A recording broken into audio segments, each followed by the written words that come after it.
Hello, everybody, and welcome back to The Cup, brought to you by Cup of Hemlock Theatre. And today we are bringing you another fun duet review. This time we have our pairing of myself, Mackenzie, your co-artistic producer, as well as our wonderful associate artistic producer, Ms. Jillian Robinson. Hello, Jill. Hello, everyone. Hello. And what is your ensemble today? What is in your cup? Yeah, so my ensemble, I'm just wearing a nice, cozy, sort of like overthrow sweater that my Mm-hmm. uncle gifted me for Mm-hmm. Secret Santa this Christmas. Mm-hmm. And this show does take place on Christmas Eve. Yes. And it's called Winter Solstice. And this has Yeah. been a winter staple for me. So I thought I would Love it. bring this as my ensemble. And then I am coming back into health from being a little Mm-hmm. bit ill last week. So I have Gatorade today in a wine Ah, glass. This is grape Gatorade. love it. Wine glasses, as you can see, Nancy Polk is cheersing one in the Yes. back if you are watching Yes. on YouTube of where Mac is. So wine glasses were a prop in this piece. Mm-hmm. And then obviously I have water because hydration station. Yeah. Yeah. How about you, Matt? What is your Uh, ensemble? well, I am channeling Mr. Cyrus Lane today with his, you kind of can see it in the background there, but he's wearing a cardigan and kind of Nice. button up. So, but I chose a blue button up because it's, winter.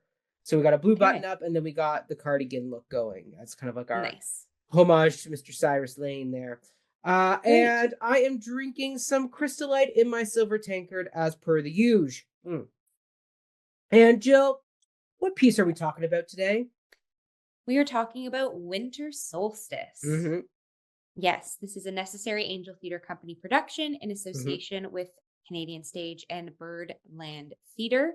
It Mhm. is running at the Berkeley Theatre Space right now. Mhm. Mac, do you have the run in front of you right now? I It's a short run, I believe, till It's a February shorter. 2nd. Yeah. Yes. Yes. You're right. February the 2nd. You are correct. There. Yes.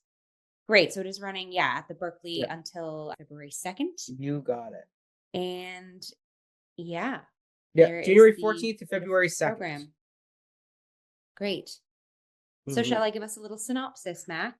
I think so, because this is a bit of a unique piece. So we definitely kind of want to try and give the audience an idea of what it is, because when you read the plot summary, it feels like it's going to be a very straightforward bottle episode drama of family around the table arguing with each other, but it's not quite what it seems.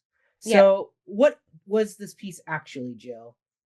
Yeah, I think you did a really good sort of blueprint setup there, Mac. And again, obviously, as per usual in our episodes, we will get into spoiler territory. So just to kind of expound on what you've set up there. Yeah, the piece is a five-hander. It's sort of encased in narration alongside scene work. So just to kind of set up the vibes there. And it opens on a couple, Bettina and Albert. You find out early on that they are both sort of in the arts in their own way. It is Christmas Eve. They have a young daughter named Marie. Bettina's Unseen. mother. Sorry? Marie is unseen. Yes, Marie is unseen. Bettina's mother, Karina, is joining them for Christmas Eve. And Karina, invites a visitor by the name of Rudolph over. And as the piece goes on, Bettina and Albert's friend since childhood, Conrad, also comes into the mix. And essentially, this piece happens over the span of Christmas Eve night. And a lot of personal, you find out sort of personal darknesses and or traumas that are sort of sussed to the surface, but also not everyone knows everyone and not everyone knows everything about everyone. Again, I'm doing a very loose thing, but there's a lot of I don't know how much more I want to say, Mac, because I feel you're right. We can say that this is a play from Germany, and it is written as, like the playwright wrote this as basically a commentary on how certain political ideologies can subtly rise within a community without people really kind of, acknowledging it, kind of the whole concept of, the frog in the boiling pot of water. And so it does explore that element. So just going in knowing that this does have strong political undertones, even if maybe we don't always catch them right away. And Yeah, I mean, overall, it's really just an interest. It's kind of it reminded me a bit of Who's Afraid of Virginia Woolf. A little bit. Yeah. There's a little bit of that weird Brechtian surrealist, like not linear Yep. style traditional storytelling. We're jumping through time, where we have this kind of third party internal monologue narration going Mhm. throughout that people share those responsibilities of narration. And then, yeah, you're always kind of on your wrong foot throughout the whole piece because you're trying to figure out where this is going. And I spent a Yep. lot of time watching last night going, where are we going with this piece? What are we Hmm. building to? And then it builds, and then you kind of go, okay, Yep. hmm. Yeah. And that's where we'll leave that plot summary. Definitely. Yeah. Yeah, Because then we'll go into spoiler we zone will. soon. We But will. general appraisals, Mac, you kind of were already on, it was already on the tip of your Yeah. tongue, kind of. Yeah. Do you want to Yeah. just close out Sure. thoughts Yeah. there? Yeah. Yeah. Yeah. Yeah. I'll roll in. So, as listeners and viewers of the Cup know, Mac is not the biggest surrealist, abstractian fan. I do like my stories a bit more. Just give me the story. I don't need to have fancy time jumps and everything else. Just give me a good story. And so I think this piece overcame that a bit. Like, definitely the performers were all very solid. They held attention. Hmm. They were very dynamic on stage with each other. They had good chemistry. So I think even though I'm not the biggest fan of this particular play, I would Yep. say like this would be one that I would actively go back and read again. I am someone who is interested in politics, global as well as national politics. So the commentary, when I did a little bit more reading last night, I was like, okay, I'm seeing a bit of that going here.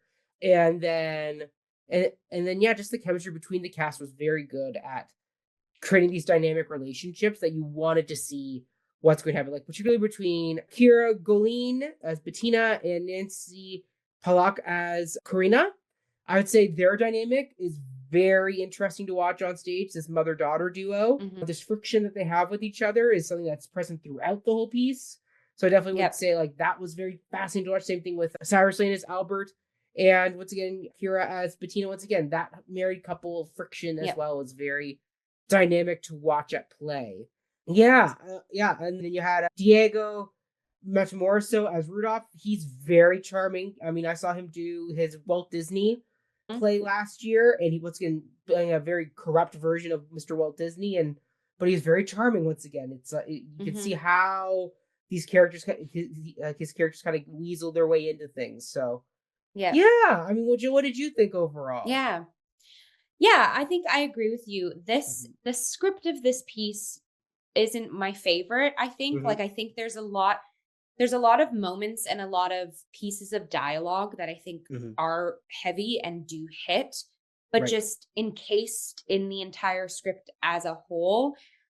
You're right in saying I felt like I was Mhm. always trying to find my footing. I feel like there were moments set up through the script and through the staging, and then there was no follow through. And it didn't have Yeah. anything to do with this production and with these actors, because I agree with you. Like, these are some of the best actors we have on our stages right now, too. And like their chemistry and them lifting this piece, they did it in spades. It's just the script itself, I feel like, falls short in following through, to the point where like I almost thought that might be this piece. Like that might just Mhm. be this sort of uneasy, unfinished, a lot of sort of pop outs of big political or personal happenings, and then they Right. aren't fully fleshed out or flushed out.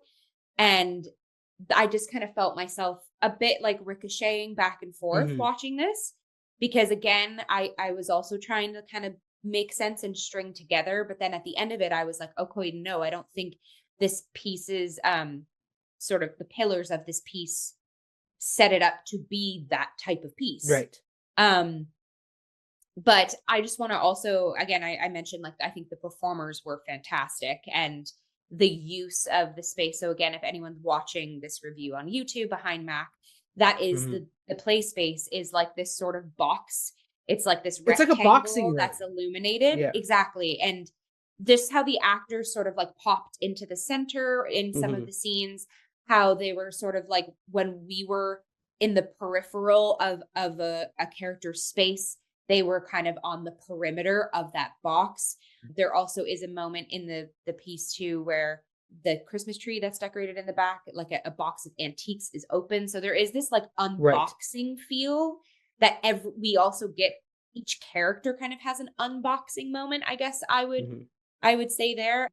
Contrary to Mac, I love abstract pieces that you kind of have to dig in and chat about. Yeah. It just reminds me of writing essays in university. So video essay land might be happening throughout this review, but just this, the illuminating, like you said, boxing ring sort of creative choice there.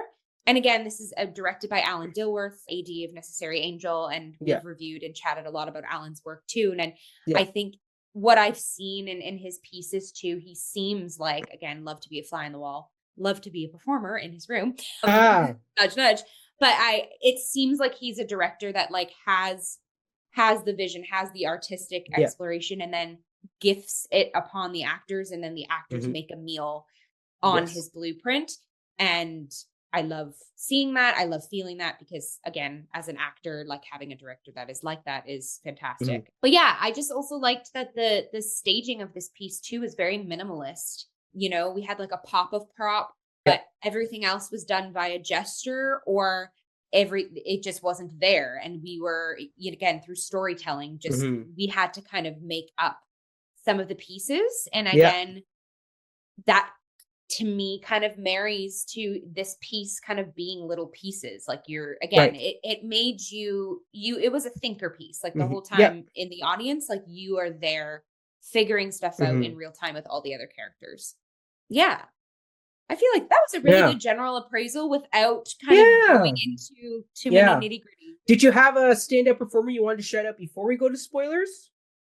Or do you want to save that for post spoiler land? No, I can shout out. I think I gotta shout out Diego Matamoros as a standout. Again, there's a lot of heavy lifting that character does in He's this got a lot of piece. monologuing.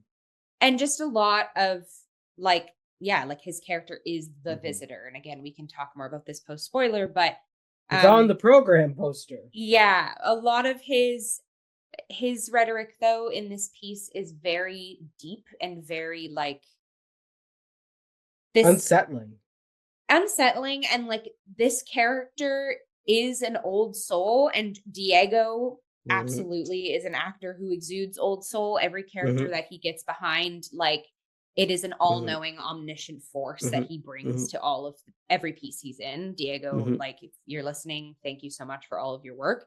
It's just an actor that really like just gets it times a million, and just makes you listen, makes you feel, makes you question. And this particular character is dangerous.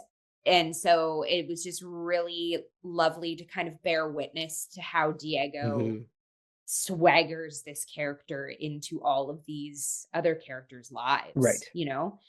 But I think, like I said, like in our description, we get an unearthing of every character and get a little glimpse farther into like their darkness. And I think everybody in the entire cast did a really good job of illuminating the darkness when it needed to be there, if that makes sense. Yes. And I think one person we haven't talked about in the cast yet really is Frank Cox-O'Connell as Conrad, but he did a lot of the narrating as well for like the first 2/3 of the piece before his character shows up to the dinner.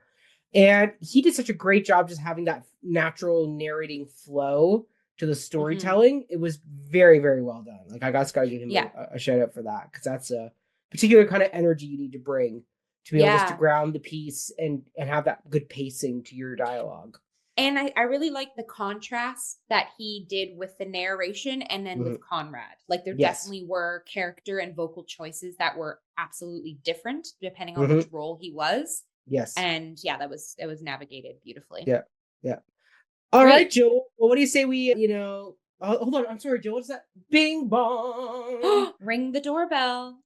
There's a spoiler doorbell. Yeah, the spoiler bell's going off. Oh my, Jill. Oh my, we're entering into the spoiler zone. Who's at the door? A visitor. It's not a visitor. It is an invited guest by Karina Rudolph. Who she meets on a train. Yes. Yes. And very quickly, you, through the dialogue and through gesture, you find that Rudolph is a fascist. Yes.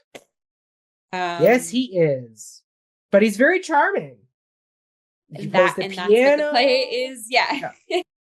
What's very interesting about this piece, I think, like Mac, I want to just get it out on the table, get it out in the ring, if you may. Yeah.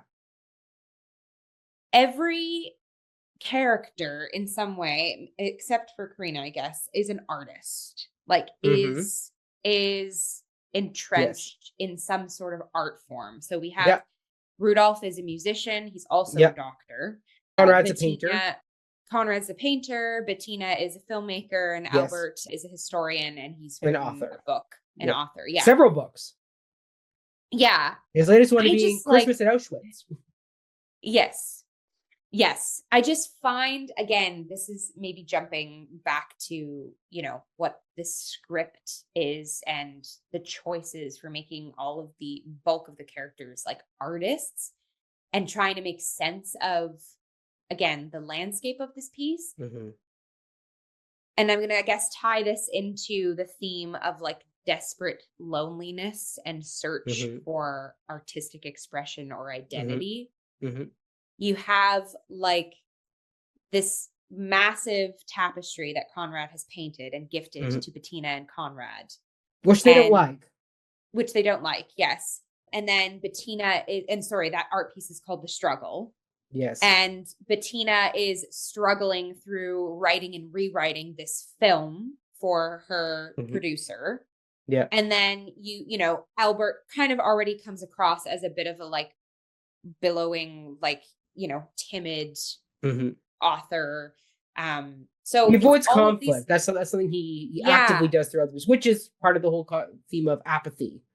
Yeah. And so there's like all of this struggling artist vibes. And then you have Rudolph, who defines himself as doctor, but is proficient on the piano and is confidently goes through all of the different composers' works. And to have all of this and then encased in the theatrical medium, that is just something, again, I don't necessarily have like a thought tied with a bow here, but like that was something that floated around my brain through watching is like digesting all of these different artistic identities, again, feeling their struggle, feeling their desperate loneliness, feeling their desperation, and then encased in a theatrical form. It just really had me like, as an artist too, sitting questioning the, you know, the strength of art and like the power that it has, not only in self, but also in those around us. And like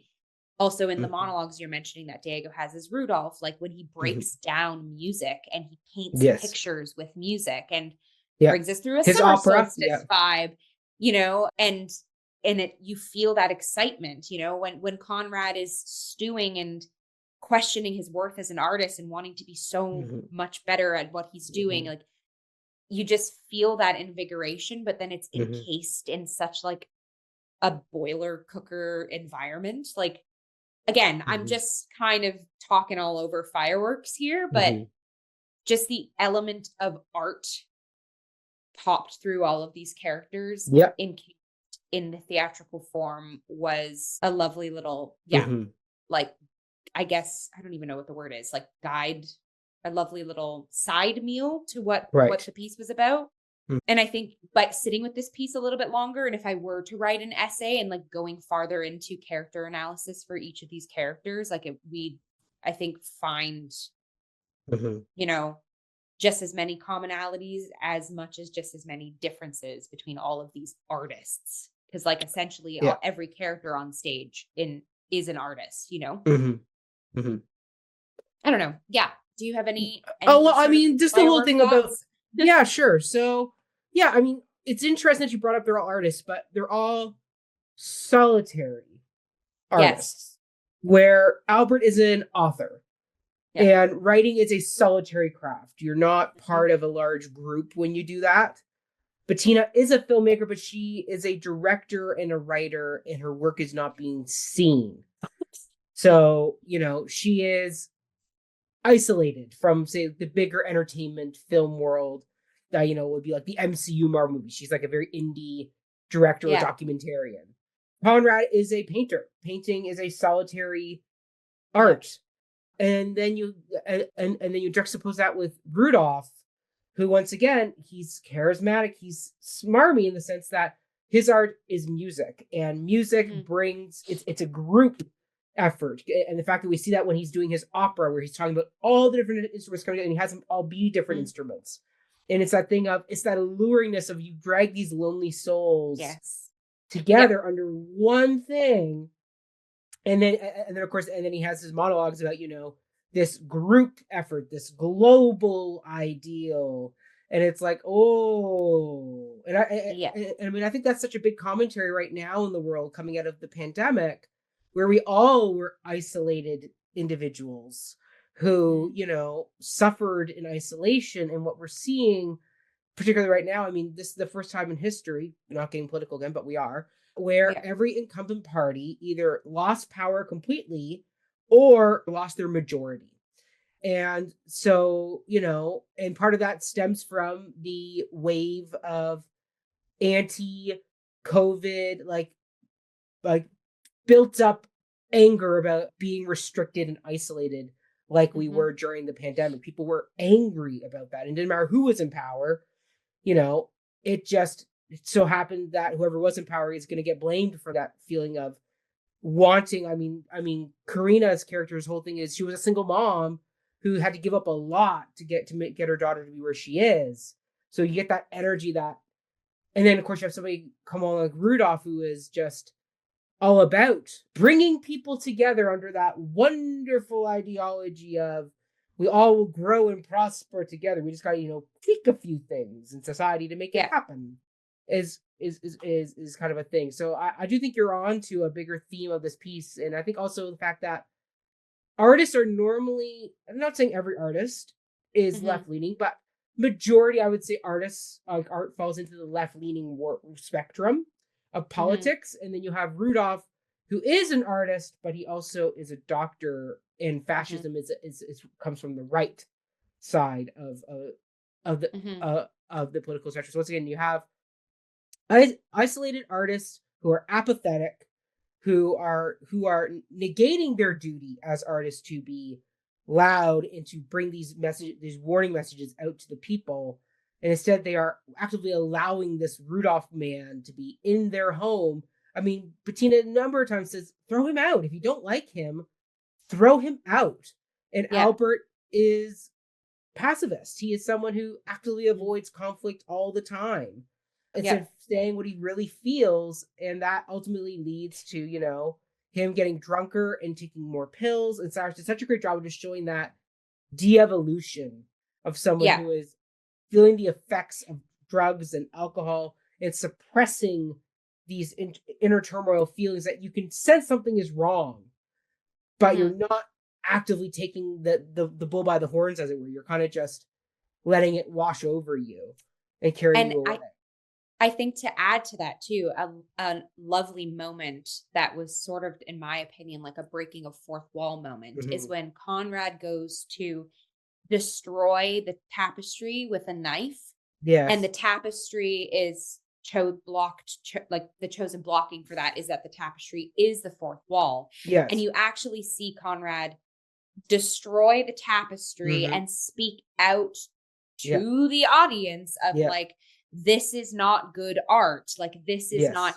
And it's interesting, in that moment, I was kind of already on the precipice of this feeling, but that moment too, it made me think, this piece, I think, has the power to tell our audiences that art isn't enough. Like, these themes that are being sussed out, and the extremism and matched with the passive, like, just by you seeing this piece and feeling something, that is just the tip of the iceberg. Like, it just had me questioning, right? It was just literally through Conrad saying, like, this is not good art. Obviously what we were watching is Yeah. good art, but like Yeah. the questioning, right? Because I feel like Mhm. we're also, especially nowadays globally, but especially in the Canadian theater sphere, we're Mhm. seeing a lot of pieces that pack a political punch Mhm. and does inform and does infuse people's experiences, and hopefully they take that into their everyday life. But I feel like, well, not feel like, we absolutely are at a time now too in the world where it's not enough to just say like, well, I went to the theater and I saw a magnificent piece about this Mhm. certain ism and now I'm cured or fine or whatever, whatever, whatever. Right. It's like there is this, yeah, like again, it was just kind of like a riveting moment. Mhm. It's kind of like a lightning bolt moment. And then it Right. kind of, again, like a lot of iterances of this piece is Mhm. where, or a lot of moments of this piece rather, where something happens and then you're kind of on to the Right. next. But that, whoa, I was like, ooh, wow, I think been, it's really interesting now being sort of asked or told that it's not enough just Mhm. to digest this piece. You need to think about this piece Right.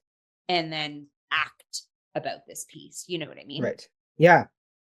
So yeah, I definitely think creative team wise, we definitely should give a shout out to Debashis Sinha as the composer and sound designer of this piece. Because this production was so sparse when it came to set, you really, and because music plays such a big role in the story, Hmm. and the sounds that you hear, like the breaking glass, the doorbells, I really did find that a very activating bit of production where the minute you hear something, you're picturing it in your brain. Like it's very great Definitely. at Yeah. firing those synapses at you. Yeah, yeah. I mean, Jill, what did you have for like a production element that you wanted to kind of highlight? I think definitely I would highlight, kind of picking up what you're putting down, like Hmm. the, again, I talked about like the set and the lighting because Hmm. it is so sparse. And then I liked when we had sort of like internal monologue moments Hmm. or moments that other characters are not kind of like realistically privy to. We had that Right. sort of like blue box spotlight Yes. vibe.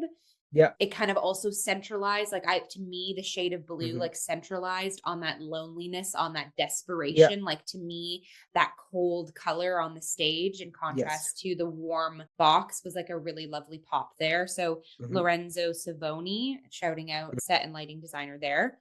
One, I guess, also just little critique, and I guess I would want to either see the piece again or like again be a fly on the wall of this creative choice, because so many of the props in this piece were either eliminated or Limited.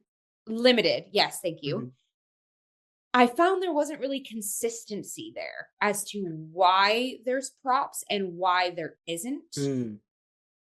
And I feel like if there were, again, I don't know if that's just like, I wasn't like super bothered by it, but to Hmm. me, it's like, if you are going to have moments where there actively is nothing on stage, but yet Hmm. the actors are endowing as if there is, Hmm.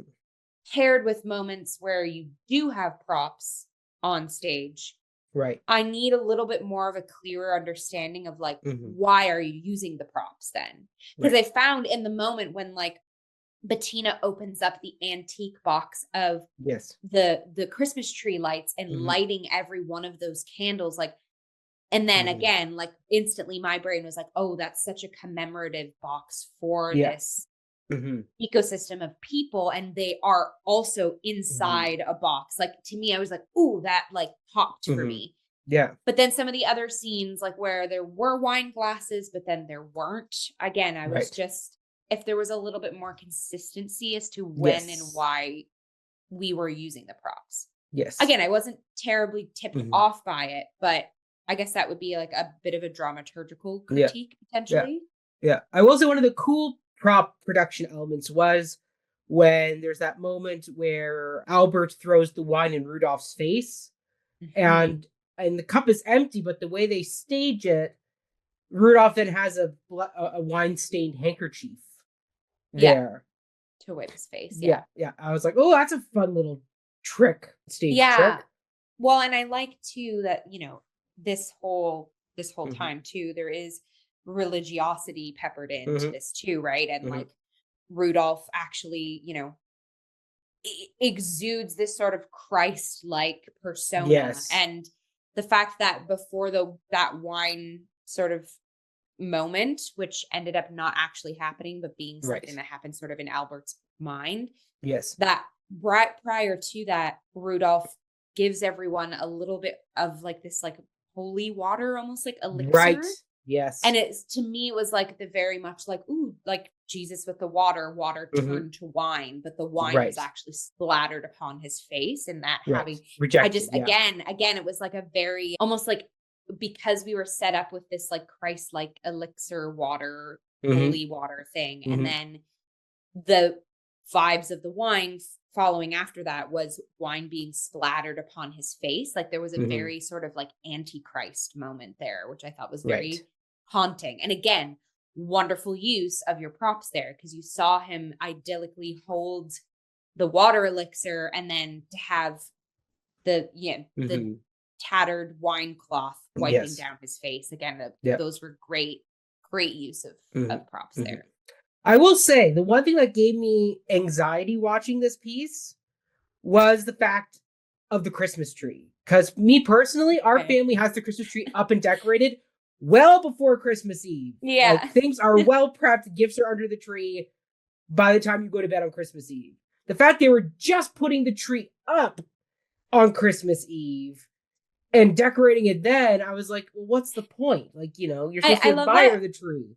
Like, that just gave me such like irksome anxiety where I'm like, just put up your damn tree already. But Let's I love go. that that's what's giving you anxiety, and not the fact that this production used live flames on the Christmas tree. Like, Mac, that's funny that you're like, the anxiety is they haven't put it up for Christmas yet. But I'm sitting here like, my anxiety was them actually lighting it with real flames. Lighters, yeah. Sitting upon the tree. But it was fine, and obviously it's fire Yeah. retardant, and like Yeah. it's Safe. everything was great. But like, yeah, that's a fun little quirk or an irk for you, Mac. Yes. It's Just the belated unpreparedness of tree. this family getting ready for Christmas. Like, I'm like, I feel bad for the kid. I mean, they don't have any food either to offer guests. Yeah. Like it is very, that's what I'm saying. Like, I feel like the Yeah. more I sit with this piece, or if I were to see it again and unpack, there's a lot, like we didn't even mention the fact that like both Albert and Bettina are carrying on affairs. Bettina Correct. and Conrad also. Yeah. We really should have mentioned Who's Albert's that. friend? Yeah. But yeah, but again, right? That's where it's like we get Mhm. these glimpses of those dark elements of Mhm. characters. But then if you Mhm. were to just sit with it too and percolate more, and then you really let it hit, like, oh yeah, like Bettina Mhm. mentions often that they don't have food to offer. Yeah. And the fact that the tree is belatedly put up. Like there's definitely way more life to these characters that Mhm. with a detective mindset, you could probably suss out. Yeah, absolutely. I think, speaking of detectives, I feel like we've hit all the I think bases. so. I think we hit everything we wanted to discuss. I mean, we can fade out our spoiler doorbell there. And as a reminder, this piece is running from January the 14th through to February the 2nd. It's Winter Solstice, taking place over at a Canadian Stage and Birdland Theatre and Necessary Angel Theatre Company are all doing this. And Jill, where can people find and follow you? Yeah, people can find and follow me at my artist Instagram account, Jillian.Robinson96. Keep up with my antics there. It's audition season, so I'm very grateful. I've got wonderful opportunities up my sleeve, and we'll see where 2025 continues to take me. How about you, Matt? Awesome. You can follow me at Mackenzie Horner on all social media platforms. And then you can follow my other musical theater antics over on Before the Downbeat, a musical podcast. By the time this episode comes out, it is known that Ryan is going to be on our upcoming episode all about a funny thing happened on the way to the forum. So you'll definitely want to check that one on out, because we did all into Greek and Roman plays. More Roman than Greek, obviously, because it's all based on the plays of Plautus. And we have a lot of fun there with that one. So definitely want to check that one out. And then I think that's it for now. Everybody stay healthy, stay safe, don't be apathetic, If you see Yep. something, say something, and we will Yes. see you all in our next episode. Ding dong. Ding dong. Cheers, everyone. Cheers. Bye. Bye.